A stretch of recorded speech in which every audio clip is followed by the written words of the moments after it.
तब्दीली के साथ बदलते भारत की शान।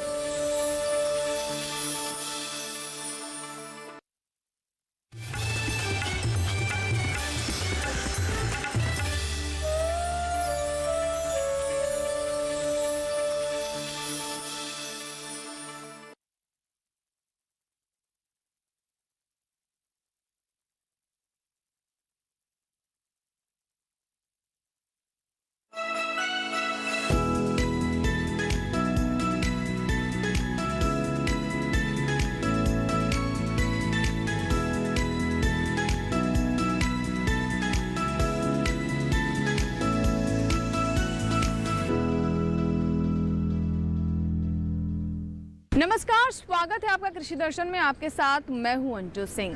कोरोना काल की इस महामारी के दौर में भी हमारे किसान लगातार खेतों में बने हुए हैं और ये सुनिश्चित कर रहे हैं कि हम तक भोजन पहुंचता रहे। इसीलिए कृषि दर्शन कार्यक्रम के माध्यम से हम किसानों तक खेती किसानी उपयोगी जानकारी पहुंचाते आ रहे हैं। आज के कार्यक्रम में सबसे पहले आपको बताएंगे कि कैसे करें बिना लागत की खेती, यानी जीरो बजट खेती। इसके बाद आपकी मुलाकात करवाएंगे पद्मश्री सम्मान से नवाजे गए सुभाष पालेकर से। अगर आप खरबूजे की खेती करना चाहते हैं तो देखिए हमारी विशेष रिपोर्ट शरदा खरबूजा पर। साथ ही आपको जानकारी देंगे मोबाइल ऐप के बारे में और होंगे ट्विटर अपडेट्स भी। तो चलिए शुरुआत करते हैं आज के कृषि दर्शन की। सबसे पहले बात विज्ञान और किसान की, उसके बाद आपको दिखाएंगे कृषि स्टार्टअप और अंत में फार्मिंग इंडिया। सबसे पहले नजर डालते हैं विज्ञान और किसान पर।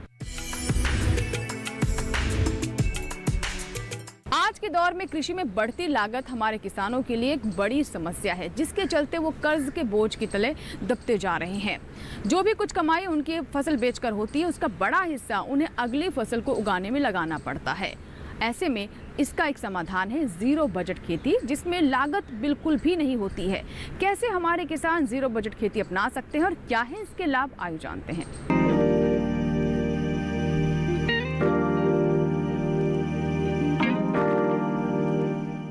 हानिकारक रसायनों के बिना होने वाली जीरो बजट खेती पूरी तरह प्राकृतिक संसाधनों पर निर्भर है। यही वजह है कि इसे प्राकृतिक खेती भी कहा जाता है। ये ऐसी विधि है जिसके लिए सिर्फ 10% पानी और इतने ही फीसदी बिजली चाहिए, यानी पानी और बिजली की 90% बचत। दूसरी ओर आपको न महंगे कीटनाशक खरीदने और न जेब पर डाका डालने वाले रासायनिक उर्वरक चाहिए। यहाँ तक कि केचुआ या फिर जैविक खाद की भी कोई जरूरत नहीं है और पैदावार भी रासायनिक या जैविक विधि से कम नहीं होती। बस आपके पास देसी गाय होनी चाहिए। सिर्फ एक देसी गाय 30 एकड़ जमीन के लिए काफी है, फिर चाहे जमीन सिंचित हो या असिंचित। संसाधन निर्माण के लिए जरूरी कच्चा माल भी किसी दुकान से नहीं खरीदना, बल्कि वो खेत में या गांव में प्राकृतिक रूप से मौजूद होता है, यानी कच्चा माल खुद ईश्वर प्रदान करेंगे। जंगल में उगने वाले पेड़ों को भला कौन खाद पानी देता है? ये एक ईश्वरीय प्रक्रिया है। इसी कारण जीरो बजट फार्मिंग को आध्यात्मिक खेती भी कहा जाता है। हम सभी जानते हैं कि खेतों में इस्तेमाल होने वाले रसायन फसलों को जहरीला बना रहे हैं और पर्यावरण के लिए नुकसानदेह हैं। जीरो बजट फार्मिंग में इस तरह की समस्याएं नहीं आती। इससे मिट्टी की भौतिक गुणों में इजाफा होता है, उसकी उपजाऊ शक्ति बढ़ती है और फसल की गुणवत्ता भी। इसी तरह की खेती में सबसे महत्वपूर्ण भूमिका जीवामृत की है। इसे बनाने के लिए प्लास्टिक का ड्रम ले और उसमें 200 लीटर पानी, 5 से 10 लीटर गौमूत्र और 10 किलो देसी गाय का गोबर डालें। फिर उसमें 1 किलो काला गुड़ मिलाएं और 1 किलो बेसन डालना है। मेड़ की या फिर पौधों के जड़ों से चिपकी हुई 1 मुट्ठी मिट्टी मिलाएं। सबको घोलकर बोरी से ढक कर रखें। ड्रम को खुले में रखें और इसे बारिश के पानी से बचाएं। सुबह शाम क्लॉकवाइज घोलें। 4 दिन में आपका जीवामृत तैयार हो जाएगा। इसे आप बागवानी फसलों में छिड़क सकते हैं। इस पद्धति में सहफसली खेती की जाती है। इस तरह मुख्य फसल में जुताई और सिंचाई वगैरह की थोड़ी बहुत लागत आती है, वो सह फसलों से आराम से निकल जाती है। बेहतर फसल के लिए नाइट्रोजन की जरूरत होती है। दलहनी पौधों में जबरदस्त नाइट्रोजन पाया जाता है, लिहाजा जीरो बजट फार्मिंग में सह फसल के रूप में दलहन बोने की सलाह दी जाती है। इस पद्धति में हाइब्रिड बीज नहीं बल्कि पूरी तरह देसी बीज बोए जाते हैं। भारतीय कृषिविद Subhash Palekar zero budget farming के जनक हैं। इन्होंने किसानों को कर्ज के बोझ से मुक्ति दिलाने के लिए 1990 में कर्नाटक में इसकी शुरुआत की थी। कर्नाटक के अलावा आंध्र प्रदेश में 5 लाख किसान इस तरह की खेती कर रहे हैं। हिमाचल प्रदेश में भी इसे लेकर प्रोजेक्ट शुरू किया गया है। केंद्र सरकार भी इस खेती को प्रोत्साहित कर रही है। वो चाहती है कि किसान फिर से अपनी जड़ों की ओर लौटें और हानिकारक रसायनों से खेतों को बचाएं। जीरो बजट फार्मिंग तो ऐसा है कि कोई भी खेती हम विशेष रूप से हम इस बात पर जोर दे रहे हैं कि जैविक खेती के द्वारा, प्राकृतिक कृषि पद्धति के द्वारा हम किस प्रकार से ज़मीन के स्वास्थ्य को बनाए रखें। जैसे जैसे कृषि रसायनों का प्रयोग बढ़ता गया वैसे वैसे हमारी मृदा का स्वास्थ्य खराब होता गया है। मृदा के अंदर बहुत सारे मित्र जीवाणु पाए जाते हैं, उनका ह्रास हुआ है। तो अगर हम जैविक खेती का प्रयोग करते हैं और जैविक उपादानों का प्रयोग करते हैं कृषि में, तो मृदा के स्वास्थ्य को हम वापस ला सकते हैं। और अगर हमारी मृदा का स्वास्थ्य अच्छा रहेगा तो मिट्टी से ही पौधे होते हैं, पौधे का स्वास्थ्य मिट्टी के स्वास्थ्य के ऊपर, और जो हमारा अन्न उत्पादित होता है, जो चारा बनता है, उससे पशु का स्वास्थ्य और मनुष्य का स्वास्थ्य। तो जब हम वन हेल्थ की या एक स्वास्थ्य की बात करते हैं, तो अगर हमारी मृदा स्वस्थ है तो पशु भी स्वस्थ होंगे, पौधे भी स्वस्थ होंगे और हम भी स्वस्थ होंगे। इसलिए ऑर्गेनिक फार्मिंग या जैविक खेती के ऊपर विशेष जोर दिया जा रहा है। और देश में कई क्षेत्र ऐसे हैं जिनके ऊपर की विशेष रूप से जोर दिया जा रहा है, खासकर जो हमारे पहाड़ी क्षेत्र हैं, उत्तर पूर्वी क्षेत्र में हिमाचल प्रदेश के कुछ इलाके हैं, उत्तराखंड की पहाड़ियों में, या हम ईस्टर्न हिल्स में जाएं, वहाँ पर प्राकृतिक तौर पर ही बहुत ज़्यादा मात्रा में रासायनिक उर्वरकों का प्रयोग नहीं होता है। ऐसे क्षेत्रों को चिन्हित करके और उनको ऑर्गेनिक डिक्लेयर करके वहाँ पे खेती करने के बाद जो उत्पाद पैदा होता है उसको हम एक प्रीमियम प्रोडक्ट के तौर पे राष्ट्रीय बाज़ार में, अंतर्राष्ट्रीय बाज़ार में बेच सकते हैं और उससे हमारे किसान भाइयों की आमदनी भी बढ़ेगी। यही मुख्य उद्देश्य है ऑर्गेनिक फार्मिंग को बढ़ावा देने का। और आइए बात करते हैं कृषि कैलेंडर की, जिसमें हम आपको बताते हैं कि वर्तमान समय में अलग अलग फसलों में कौन सी विशेष बातें हैं जिसका ध्यान रखना किसानों के लिए ज़रूरी है। आज इसी कड़ी में हम आपको बताएंगे धान के बारे में कौन कौन से समसामयिक कार्य हैं जिसका ध्यान रखना किसानों के लिए ज़रूरी है अगर उन्होंने धान की फसल ली है। आइए देखते हैं इस रिपोर्ट में।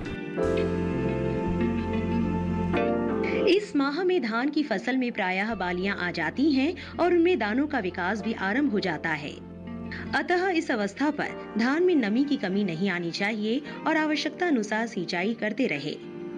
कटाई से 15 दिन पहले खेत से पानी निकालकर सिंचाई बंद कर देनी चाहिए। तना छेदा की सुंडियां भी फसल को हानि पहुंचा सकती है। बाली आने से पहले इनके हानि के लक्षणों को डेड हार्ट तथा बाली आने के बाद सफेद बाली के नाम से जाना जाता है। आवश्यकता अनुसार दानेदार कीटनाशी जैसे कार्बोफ्यूरॉन 3G या कार्टैप हाइड्रोक्लोराइड 4G या फिप्रोनिल G03G 25 किलोग्राम प्रति हेक्टेयर प्रयोग करें। अन्यथा क्लोरपाइरीफॉस 20 EC 2 मिलीलीटर प्रति लीटर या क्विनलफॉस 25 EC 2 मिलीलीटर प्रति लीटर या कार्टैप हाइड्रोक्लोराइड 50 SP 1 मिलीलीटर प्रति लीटर का छिड़काव करें।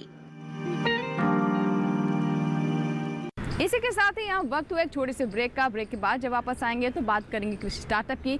कहीं मत जाइएगा, देखते रहें कृषि दर्शन। छोटा सा ब्रेक।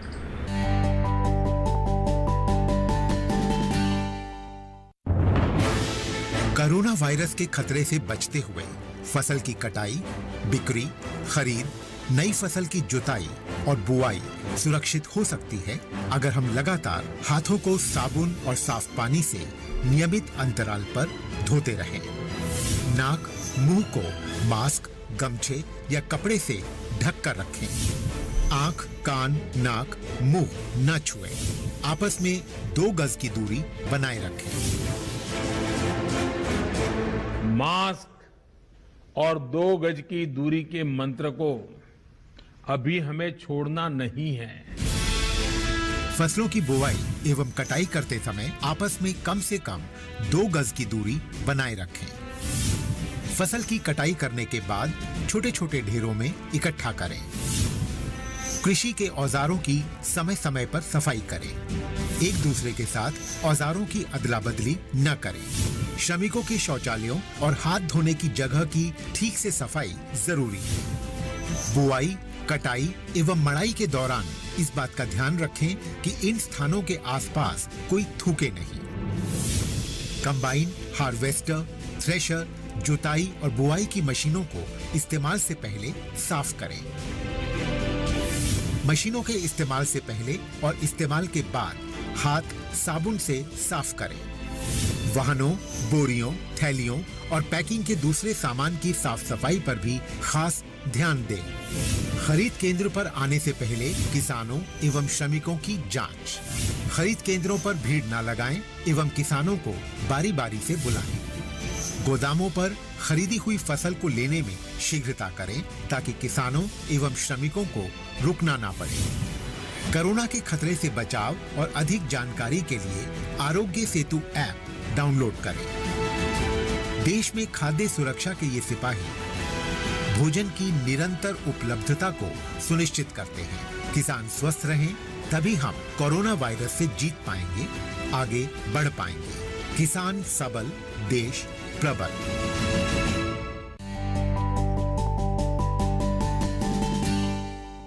ब्रेक के बाद एक बार फिर आपका स्वागत है। आप देख रहे हैं कृषि दर्शन।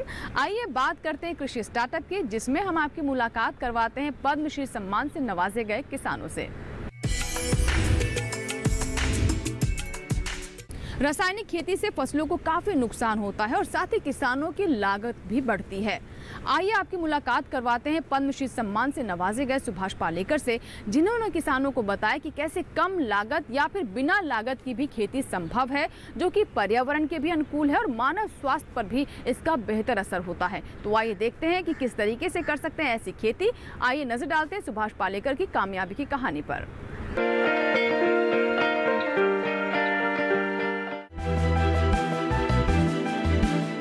सुभाष पालेकर एक भारतीय कृषक एवं कृषि विशेषज्ञ हैं। इन्होंने शून्य बजट प्राकृतिक कृषि का आविष्कार किया है और ऐसी तकनीक विकसित की है जिसमें कृषि करने के लिए न ही किसी भी रासायनिक कीटनाशक का उपयोग किया जाता है और न ही बाजार से अन्य औषधियाँ खरीदने की आवश्यकता पड़ती है। इन्होंने भारत में इस विषय पर कई कार्यशालाओं का आयोजन किया है। सुभाष पालेकर का जन्म वर्ष 1949 में भारत में महाराष्ट्र के विदर्भ क्षेत्र में बेलोरा नाम के एक छोटे से गांव में हुआ था। इन्होंने नागपुर से कृषि विषय में स्नातक की डिग्री प्राप्त की। कॉलेज की शिक्षा के दौरान वो सतपुड़ा आदिवासी क्षेत्र में जाकर उनकी समस्याओं के बारे में आदिवासियों के साथ काम करते थे। पढ़ाई के बाद वर्ष 1972 में वो अपने पिता के साथ कृषि करने लगे। उनके पिता एक किसान थे, लेकिन कॉलेज में रासायनिक कृषि सीखने के बाद इन्होंने भी रासायनिक कृषि करना शुरू किया। वर्ष 1986 से 88 के दौरान सुभाष पालेकर ने जंगली वनस्पतियों का अध्ययन करना शुरू किया। तब इन्होंने पाया कि जंगलों में एक स्व-विकसित, स्वपोषित और पूरी तरह से आत्मनिर्भर प्राकृतिक व्यवस्था विद्यमान है। जंगलों में एक पारिस्थितिकी तंत्र है जिन पर वनस्पतियों का विकास होता है।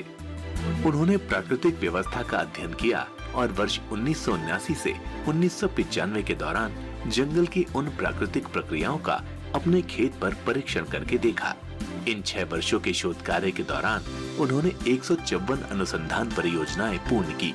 इसके बाद सुभाष पालेकर ने शून्य बजट प्राकृतिक कृषि की तकनीक आरंभ की, जिसका प्रचार उन्होंने कार्यशालाओं, सेमिनार के माध्यम से किया और इस विषय पर मराठी, हिंदी, अंग्रेजी, कन्नड़, तेलुगु और तमिल भाषाओं में अपनी पुस्तकें लिखी और भारत भर में किसानों के द्वारा स्थापित कृषि के हजारों मॉडल भी विकसित किए। सुभाष पालेकर का अधिकतर समय किसानों के प्रशिक्षण शिविर में बीतता है। ये किसानों को निःशुल्क कृषि प्रशिक्षण भी देते हैं। पिछले 20 सालों से लगातार शून्य लागत प्राकृतिक कृषि की खेती का प्रशिक्षण देने सिर्फ देश ही नहीं बल्कि विदेशों में भी जाते रहे हैं। आज इस पद्धति को अपनाकर लाखों लोग बिना लागत के खेती से अपनी आय बढ़ाते हुए मुनाफा कमा रहे हैं। सुभाष पालेकर ने शून्य बजट प्राकृतिक कृषि को विकसित कर कृषि के क्षेत्र में काफी बड़ा योगदान दिया है। इनके इस प्रयास से खेती को नई दिशा तो मिली ही है, साथ ही इन्होंने किसानों को भी प्रोत्साहित किया है। प्राकृतिक कृषि को बढ़ावा देकर इन्होंने कृषि को और भी मजबूती दी है। साथ ही किसानों को कम लागत में अधिक मुनाफा देने वाले रास्ते से भी अवगत कराया है, जिससे फलस्वरूप किसान अपनी आय दोगुनी करने में भी सफलता हासिल कर सकेंगे। तो अभी हमने आपकी मुलाकात करवाई सुभाष पालेकर से, जिन्होंने हमें बताया कि किस तरीके से बिना लागत की भी खेती की जा सकती है और उनके इसी योगदान के चलते उन्हें पद्मश्री सम्मान से नवाजा गया। फिलहाल वक्त हुआ एक छोटे से ब्रेक का। ब्रेक के बाद भी कृषि दर्शन जारी रहेगा। ब्रेक के बाद जब वापस आएंगे तो बात करेंगे फार्मिंग इंडिया की। कहीं मत जाइएगा, देखते रहे कृषि दर्शन। छोटा सा ब्रेक।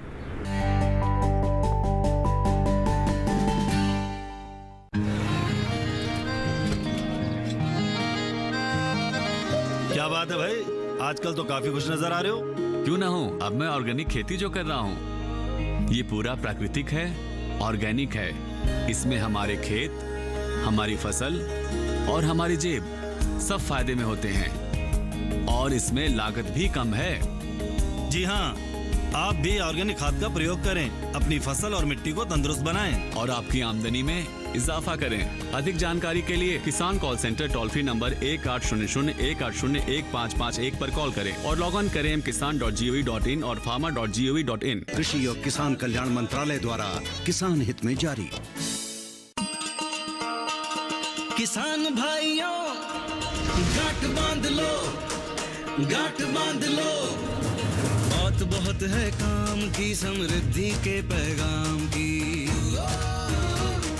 मिट्टी के मिजाज को समझो, मिट्टी के हर राज को समझो, मिट्टी की तुम जांच कराओ, मुफ्त सॉइल हेल्थ कार्ड ले जाओ। कभी मुनासिब बीज लगाओ, सही किस्म की खाद ले आओ, जितनी जरूरी उतनी डालो, सही मात्रा खुद पहचानो, इसको अपना मंत्र बना लो, मिट्टी की सेहत को जानो। बात बहुत है काम की, कम लागत अधिक वरदान की। किसान भाइयों, गांठ बांध लो। आज ही मिट्टी की जांच कराएं, राज्य सरकार के कृषि अधिकारी से संपर्क करें और मुफ्त में सॉइल हेल्थ कार्ड पाएं। कृषि और किसान कल्याण मंत्रालय द्वारा किसान हित में जारी। ब्रेक के बाद एक बार फिर आपका स्वागत है। आप देख रहे हैं कृषि दर्शन। आइए बात करते हैं फार्मिंग इंडिया की, जिसमें हम आपको नई तकनीक से खेती के बारे में जानकारी देते हैं। कृषि जगत में और किसानों के जीवन में सकारात्मक बदलाव के लिए लगातार प्रयास किए जा रहे हैं और कई योजनाएं हमारे किसानों तक पहुंचाई जा रही हैं। लेकिन कोई भी योजना तब तक संभव नहीं है जब तक केंद्र और राज्य सरकार साझा रूप से एक दिशा में आगे ना बढ़ें। इसी बात को देखते हुए केंद्रीय कृषि एवं किसान कल्याण मंत्रालय और राज्य सरकार के साथ एक साझा प्रेस कॉन्फ्रेंस की गई, जिसमें आगे की किस तरीके की नीतियाँ रहेंगी इस पर विचार विमर्श किया गया। आइए देखते हैं क्या विशेष रहा इस प्रेस कॉन्फ्रेंस में। भारत सरकार कृषि से जुड़े हुए महत्वपूर्ण विषयों पर राज्यों के साथ चर्चा कर रही है। भारत सरकार की कोशिश है कि जो प्रधानमंत्री नरेंद्र मोदी जी ने agriculture infrastructure fund 1 lakh crore रुपए का प्रावधान किया है, उसका क्रियान्वयन शीघ्रता से हो और नीचे तक इस फंड के क्रियान्वयन से कृषि अवसंरचनाएं खड़ी हों, जिसका लाभ किसानों को मिले। किसान सम्मान निधि और किसान क्रेडिट कार्ड योजना, इसमें जो पात्र किसान है उसको ये मिलना प्रारंभ होना चाहिए और इसके लिए राज्य सरकारें द्रुत गति से काम करें। केंद्र सरकार इसमें सहयोग करने के लिए पूरी तरह तत्पर है। पारदर्शी व्यवस्था हो, कृषि के साथ ज्ञान, विज्ञान और तकनीक तीनों जुड़ें और उनके उपयोग से किसान की ताकत बढ़े, किसान तक सब प्रकार की सूचनाएं पहुँचें, किसान महंगी फसलों की ओर आकर्षित हो और किसान ठीक प्रकार से टेक्नोलॉजी का उपयोग करके खड़ा हो सके और केंद्र सरकार और राज्य सरकार की जो योजनाएं हैं, हर योजना का लाभ किसान को मिल सके, इस दृष्टि से डिजिटल एग्रीकल्चर परियोजना प्रारंभ कर रहे हैं। आइए बात करते हैं आज की मोबाइल ऐप के बारे में। जी हाँ, आज का समय स्मार्ट फार्मिंग और स्मार्टफोन का समय है। ऐसे में हमारे किसान भी पीछे नहीं रहना चाहते हैं, इसीलिए हम आपको अलग अलग कृषि संबंधी ऐप्स के बारे में जानकारी देते हैं। इसी कड़ी में आज आपको बता रहे हैं प्रधानमंत्री कृषि मोबाइल ऐप के बारे में। क्या विशेष है इसमें, आइए जानते हैं। देश भर में किसानों तक पहुंच को और अधिक व्यापक बनाने के लिए इलेक्ट्रॉनिक्स और सूचना प्रौद्योगिकी मंत्रालय द्वारा ये ऐप लॉन्च किया गया। पीएम किसान ऐप राष्ट्रीय सूचना विज्ञान केंद्र यानी NIC द्वारा डिजाइन और विकसित किया गया है। पीएम किसान ऐप प्रधानमंत्री किसान सम्मान निधि योजना पर आधारित एप्लीकेशन है। किसान मोबाइल ऐप को कृषि, सहकारिता और किसान कल्याण विभाग द्वारा सभी राज्यों और केंद्र शासित प्रदेशों में लागू किया गया है। भारत सरकार ने लघु और सीमांत किसानों की आय बढ़ाने के लिए एक नई केंद्रीय क्षेत्र योजना प्रधानमंत्री किसान सम्मान निधि यानी पीएम किसान शुरू की। सरकार द्वारा पीएम किसान ऐप के तहत कृषि योजनाओं की जानकारियां और लाभार्थियों तक उसकी पहुंच के लिए कई उपाय किए जा रहे हैं। इस ऐप में योजना के लिए अनिवार्य स्वपंजीकरण, भुगतान की स्थिति की जांच और आधार के अनुसार नाम में सुधार करने की सुविधा भी उपलब्ध है। और अब नजर डालते हैं ट्विटर अपडेट पर, जिसमें हम आपको खेती किसानी से संबंधित ट्वीट्स के बारे में जानकारी देते हैं। तो आइए देखते हैं आज का ट्विटर अपडेट। बर्फबारी, सर्द हवाओं, असमय बरसात जैसे किसी भी प्राकृतिक आपदाओं से फसलों को होने वाले नुकसान की भरपाई के लिए PMFBY से रबी की फसलों का बीमा किया जाता है। इससे क्षतिग्रस्त फसलों की आर्थिक भरपाई संभव होती है। अधिक जानकारी के लिए pmfby.gov.in पर जाएं अथवा ऐप को डाउनलोड करें। इसी के साथ ही हमारे आज के कृषि दर्शन में फिलहाल इतना ही, लेकिन अगर आपके कोई सुझाव है तो आप हमें पत्र लिख सकते हैं। हमारा पता है कृषि दर्शन, कमरा नंबर 58, CPC, दूरदर्शन, खेलगांव, नई दिल्ली 110049। अब आप हमारे सभी कार्यक्रम DD किसान के YouTube चैनल पर भी देख सकते हैं। बस इस QR कोड को स्कैन करें। जी हाँ, कृषि दर्शन कार्यक्रम भी आप YouTube पर देख सकते हैं। चाहे आप पुराने कार्यक्रम देखना चाहें तो उसका भी विकल्प आपके सामने है। इसी के साथ ही यहाँ दीजिए इजाजत, लेकिन आप बने रहें दूरदर्शन किसान के साथ। नमस्कार।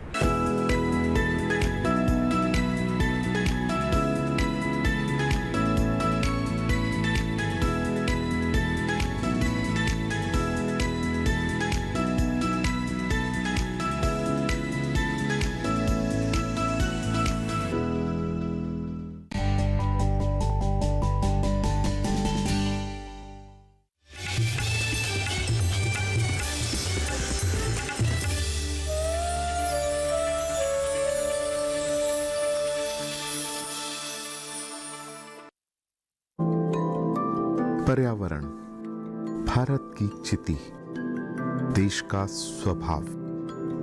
भारत में पर्यावरण सिर्फ जलवायु नहीं, आबो हवा नहीं, सिर्फ पेड़ पौधे, नदी पर्वत नहीं। भारत में पर्यावरण एक जीवन शैली है, सिर्फ लौकिक नहीं बल्कि दिव्य भारत का आईना। आइए आपका परिचय कराते हैं ऐसी ही कुछ परंपराओं से, इन्हीं जीवन मूल्यों से। कार्यक्रम प्रकृति उत्सव, रिविजिटिंग इंडियन एनवायरनमेंट ट्रेडिशन, देखिए हर गुरुवार सुबह 7:30 बजे सिर्फ DD किसान पर। रिश्तों की अजब कहानी है, वैसे तो सदियों पुरानी है, मंज़र जादू नगरी के, हैरत वाली कहानी है। ये दो दिनों की दास्तां, फलक ज़मी की है ज़बां, होठों है ख्वाबों की बनी।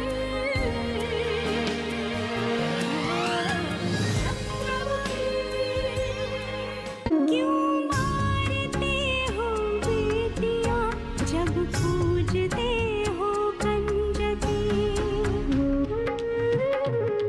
तुम्हें माँ ने जन्मा और दूध पिलाया, इस दूध का तुमने ये कर्ज चुकाया, ये कर्ज चुकाया।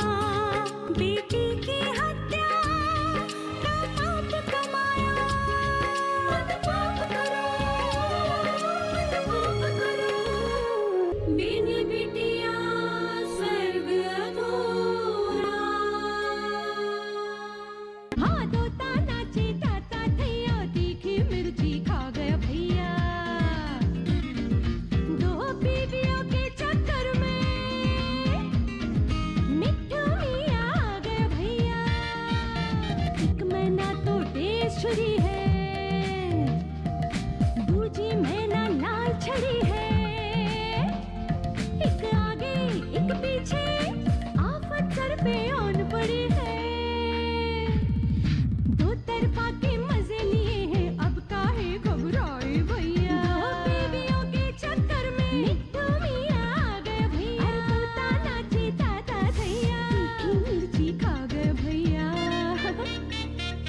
देवी को तो चाहिए था कि गर्भ ही गिरा देती, पर वो तो ठहरी क्रांतिकारी।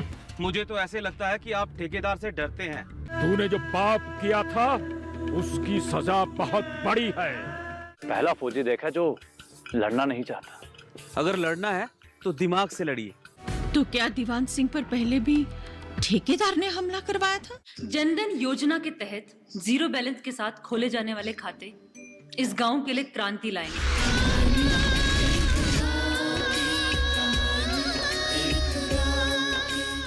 कहानी एक गांव की देखिए सोमवार से शुक्रवार शाम 8:30 बजे सिर्फ डीडी किसान पर।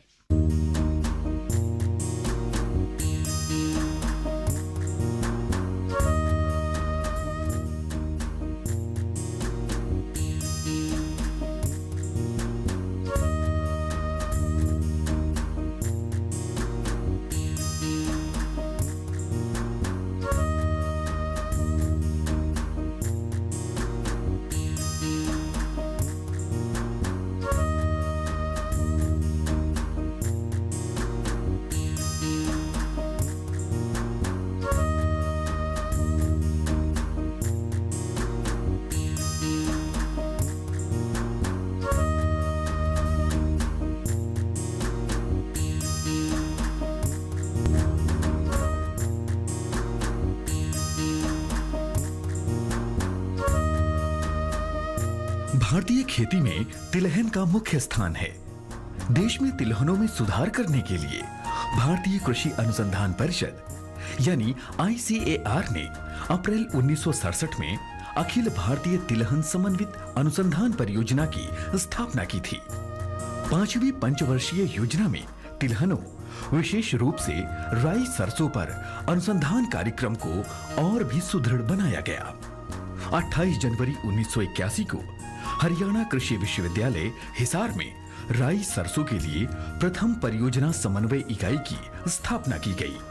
7वीं योजना के दौरान भारतीय कृषि अनुसंधान परिषद ने 1990 में गठित समिति की सिफारिश के आधार पर राज्य कृषि विभाग, राजस्थान सरकार के अनुकूलन परीक्षण केंद्र सेवर भरतपुर में राई सरसों पर आधारभूत, रणनीतिक और अनुप्रयुक्त अनुसंधान संचालित करने के लिए भारतीय कृषि अनुसंधान परिषद ने 20 अक्टूबर 1993 को राष्ट्रीय सरसों अनुसंधान केंद्र की स्थापना की। फरवरी 2009 को इस केंद्र को सरसों अनुसंधान निदेशालय के रूप में विकसित किया गया।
डीडी किसान, बदलते भारत की शान।